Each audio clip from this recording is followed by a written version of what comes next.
Hello everyone, Jerry Smith here at the Blockade Runner. Thanks for joining us today. We got Todd Watts, Master Gunsmith, Gunsmith to the Stars, joining us again today. And Todd is going to show us more of the advanced musket care, sort of when you get home, what you need to do before you put your musket away. Because at the price of these things today, you need to take as good a care of it as you can. Todd, tell us how to take care of this thing. Well, assuming we've done a field cleaning before we left the event, the bore is already wetted and the majority of the crud has already been kind of removed, hopefully. First thing we do is we always make sure the gun is unloaded. Simply drop the rammer in, make sure we get a ping instead of a thunk. We're good. Now, we're going to start a disassembly process. This is an infield. The Springfields are they're similar. They have the little spring clips that hold the barrel bands on. But this one right here is going to have 3 barrel band screws, which I'm just going to loosen and slide off the front. I had somebody not terribly long ago send me one that they had unscrewed the barrel bands completely and bent the bands up to take them off the top. Don't do that. Holy cow. Yes. A welding torch and some expletives got it back in the right order. How in the world he did it, I don't know. Oh. He worked hard at it. Well, so, that's the only way they would come off over the bayonet. That's right. I couldn't believe what I was looking at when I got it. So the infield is an interesting design in that if you do it correctly, all your screw heads that you need to remove the barrel are facing left. So when you lay the gun down on its lock, all you have to do is remove the tang screw and slide the barrel bands 1, 2, and 3 right off the front, and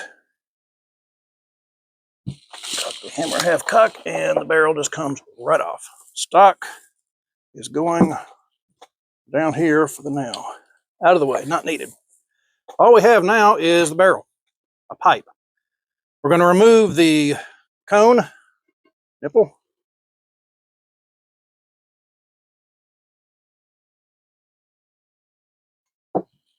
This can be soaked in a cup of water while you're doing the rest of this.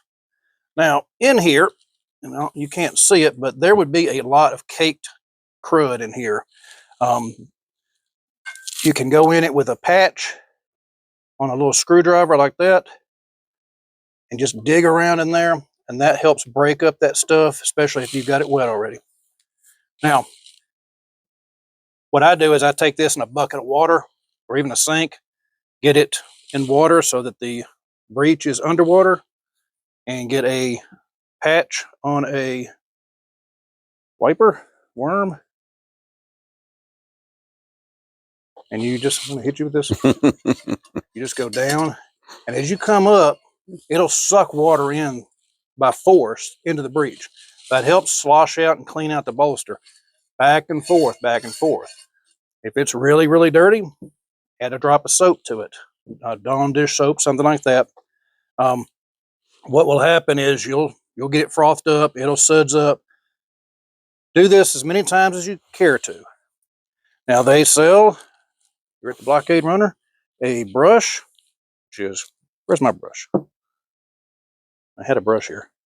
Anyway, the brush goes right on the end of the rammer, and that helps go in there and scrub it out, just like the wiper did. What I have started doing here, as I said earlier in the previous video, is I'm using these little green Scotch-Brite pads. You can pick these things up at the hardware store, spear them onto your wiper just like a patch, and I worm them in by hand, and I use it like a brush. Go in, you're actually against the breech this way, which the brush won't let you do. Scrub it around 2 or 3 times, back and forth. This helps break up the carbon cake that has formed. Then repeat the process with a patch as often as you want. Dump it out as often as you want. Once you have finished, especially if you use soap, you want to rinse it. Clean water. You can actually just take a hose to it. Stick a hose in it, just pour some water in there. You want to make sure you get all the fouling out, all the soap out. soap is a base, and it will rust a gun just like the acid of the black powder fouling will. So you want to get that out. Once I've done that, I scrub the outside. Toothbrush, get around here, get these nooks and crannies, scrub it out real good, and rinse it off again. And then I just take and I just saturate the outside here with ballistol. Ballistol is about the best stuff I've found for this. It's safe on leather and it's safe on wood as well. So, which some of the stuff like break free will stain your wood and you can't hardly get it out. It gets deep in the wood. So be careful with some of that stuff. Again, just a patch with some ballistol or some oil inside the bore will help keep the bore from rusting. Make sure you always clean the outside of your rammer after you've cleaned your gun, because it has all the same fouling and stuff on it, and it will rust inside your gun, inside your stock. Now the stock, the wood, I clean it off with a patch with ballistol on it. It'll shine it up good. It gets rid of a lot of the good dirt, grime, a lot of sweat. This gun right here has been in use routinely for, how long have I known you? 25 years. 25, 30. Yeah, I bought this gun. It was like for $389, I think. Yeah. Been a while. But it's you can polish the brass if you need to. I think the soldiers did. They were soldiers, and there is no sergeant worth his stripes that would allow a private to sit happy and doing nothing in camp. If it needs to be painted, or they're going to paint it. If it needs to be polished, they're going to polish it. So, now to remove the lock plate, the lock, which does not need to be done routinely, and I don't recommend disassembling them unless you know what you're doing. It is simply a matter of taking these two screws out right here.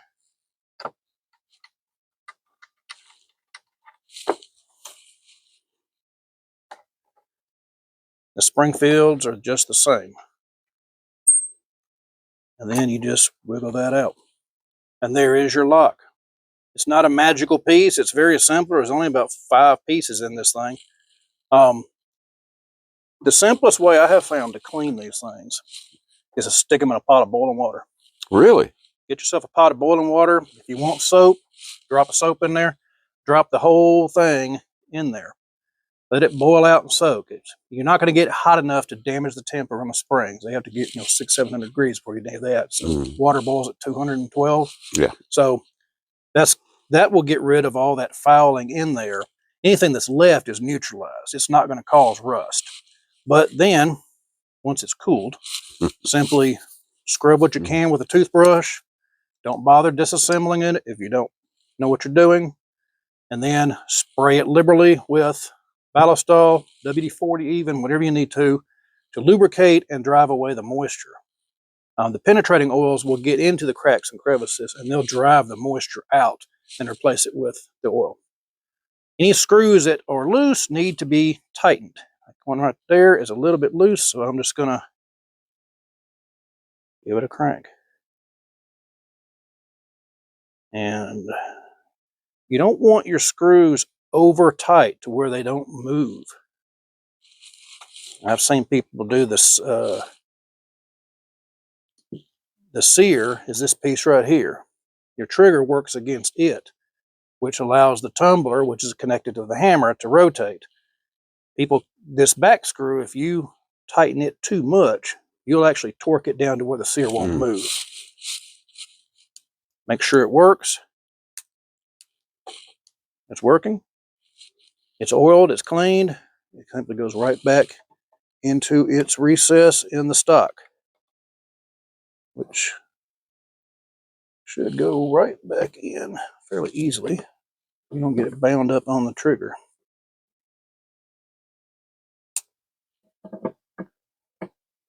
There it goes. Put your screws back in. And once again, snug the screws. Don't torque the screws. The leading cause of cracks in these stocks, which this right here has a little one formed from just the years of use, which you probably can't see, is right there. This is right here with the grain. It also will happen lengthwise here, and that's from people torquing these things. You just want the lock snugged in place so it doesn't wobble. That's all you need to do. It's not going to come out.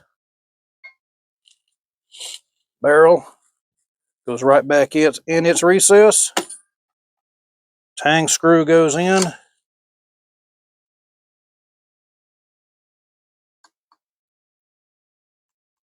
Again, snug, not torqued.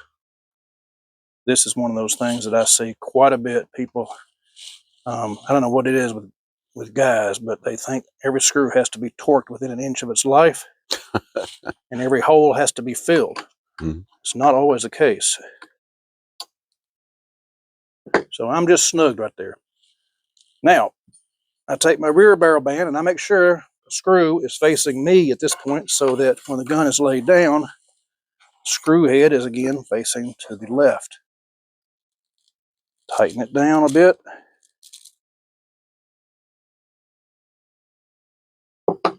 Middle band, same way, screw facing me. The gun will work just fine if the screws are faced different directions, but if you'll pay attention to how they were made to ease the soldier's operation. So the screw heads are all facing one way. The gun just simply has to be laid on the ground, and everything that needs to come apart comes apart quickly. Tighten your sling loop down. Now, I make sure that everything is oiled. The rammer should slide in. Perfect. Wonderful. That's all there is to these things. Now, put the cone back in. Todd, when the gun's not in use, let's say that for whatever reason you don't go to a reenactment for 6 months, should you pull it out and wipe it down, maybe do a swab down the inside of the barrel? Yes. The more humid the climate, anywhere in the southeast, pretty much anywhere in the eastern theater, the western theater too, you're going to need to do that because humidity in the air is going to just attack metal. Even if you've oiled it, even if it is inside, it will eventually get to it. Now out in Arizona, may not matter as much. What they contend with something different. Wood cracking. It is so dry in some of these climates out west that it will soak. It'll absorb or take the oil right out of the wood, and you can run your hand down it, and you'll feel kind of a grainy feeling to it. That simply tells you it's time to oil it. Good old ballistol will nourish it right back up.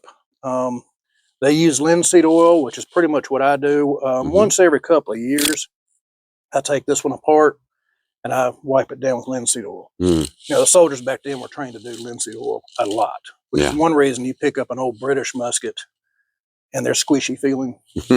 And they'll be black. They're black. Yeah. The black is not the way they came. This one right here, you see how dark it is right where my hand has gone for 25 years. It wasn't that way when I got the gun. It's just become that over the years. That's why the old guns are so dark. And people want me to defarb their guns and make them look like that. I said, that's not the way it looked when it was issued. Right. They're very light colored. They usually were lighter colored. And they had a lot of times a beautiful grain. Yeah. Some of these guns come with some really nice grain even today.